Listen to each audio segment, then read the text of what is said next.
Now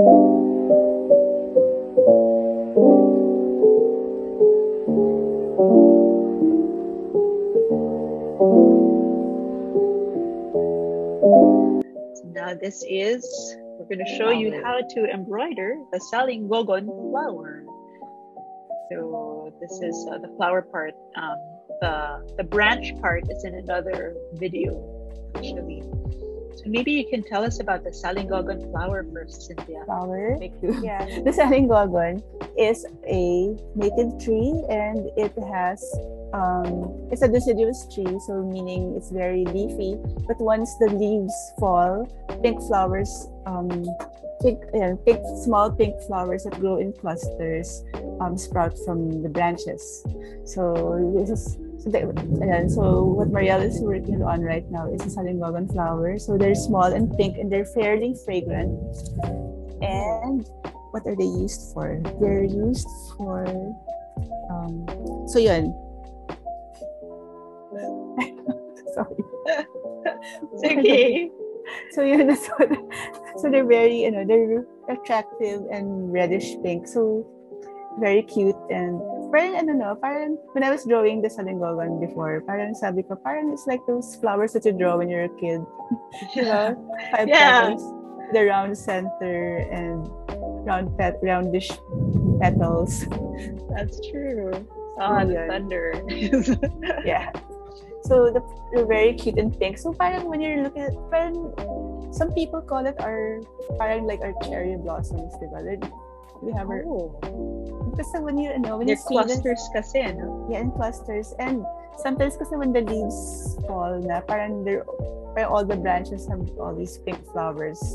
So parang mukha nga siyang our own cherry blossom. Actually, it's baka nga it's prettier than the cherry blossoms pa. So that's that's these were they do look so delicate with pink centers that radiate the cream on the sides. So just in order to capture that sort of like blending of color, we used the long and short stitch here.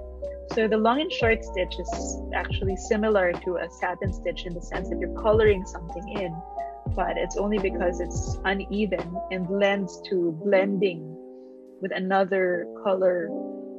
So that's where it comes. So here, if you'll notice, I first did the pink coming from the center, and now I'm doing the cream parts on the sides. So, and it's just really a meeting. So using random long and short stitches just to have those two meet at the center and blend together. So by blending, we actually overlap the stitches just so that it looks sort of like seamless in a rough way, I guess, in a textured kind of way. And these flowers are pretty fun to make. So they're small, so they're pretty fast. So after demoing one petal, I figured to show na how to do the outline. And the outline, again, as all outlines I've used in this hoop they are that modified stem stitch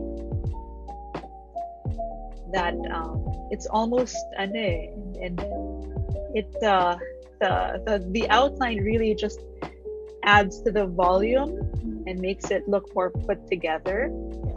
It really emphasizes the edges of the different flowers.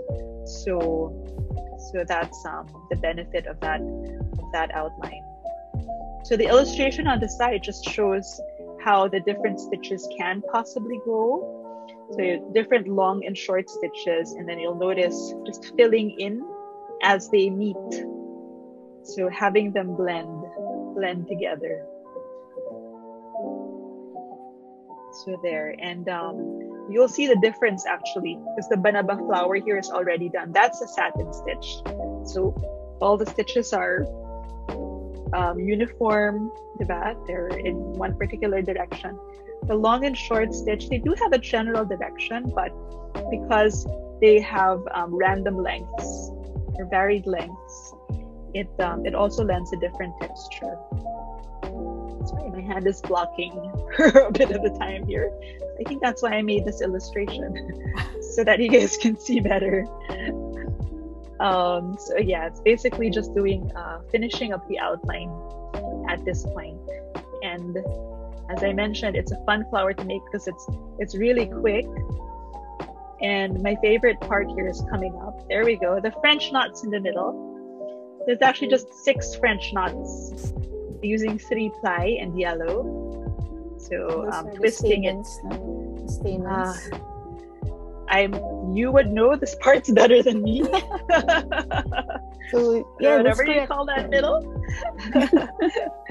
So yeah, just 6 French knots in the middle. It does look like your typical flower when you're a kid, diba?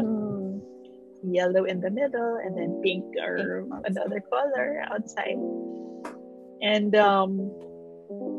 it's nice so there's 6 of them. It's nice that when all the French knots are sort of like bunched together, it really looks like a textured cluster in the middle. So this is using 3 ply.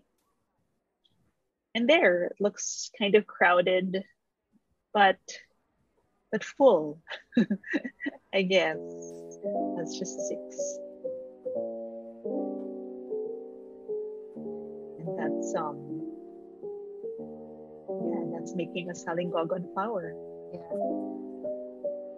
So nice na parang the thread looks, diba, parang it's like the actual texture of the flower, diba, parang there's small stamens in the middle. So yeah, it's the beauty of the stitch and the thread itself. So, yeah. French knots are always just so fun to make.